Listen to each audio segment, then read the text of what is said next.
toxic and traumatic experiences are filed away in the fear center of the brain, known as the amygdala. How do we process and digest these experiences when they're filed back there? Well, we got to bring them to our conscious awareness, which is our frontal lobe. You know, the hallmark trait of PTSD is avoidance, and so we avoid bringing it to our awareness, period. So the problem gets bigger and bigger and manifests over time, so our psychological symptom presentation worsens. But once we bring it to the frontal lobe and we get that courage, what do?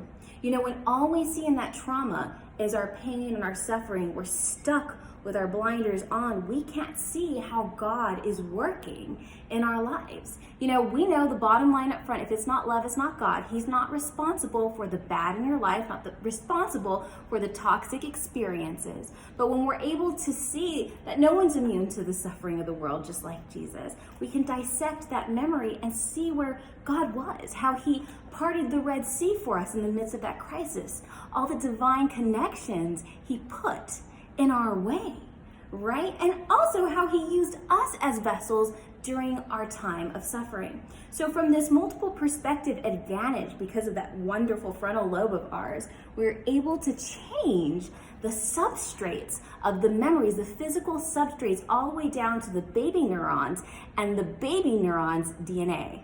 All right, this is Nellie the neuron, all right? She's a brain cell, she's a very large brain cell, but we have billions of them, about 80 billion, and we're constantly choosing how they're wired and what connections they're making. So when we break down a toxic memory, we're actually changing our brain cells. And when we change those brain cells, does it essentially file back in the fear center of the brain, the amygdala?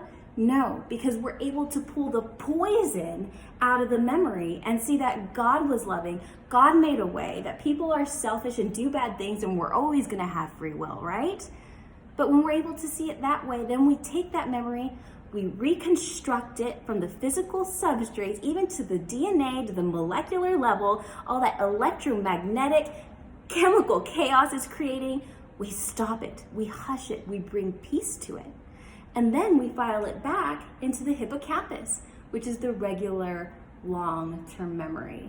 Guys, you gotta appreciate the power of your brain and the choices that you make and how you see the world around you. All right, quick lesson there, but I pray you push the love forward and have the courage to confront whatever toxic, hurtful event is bothering you, because you deserve to be free.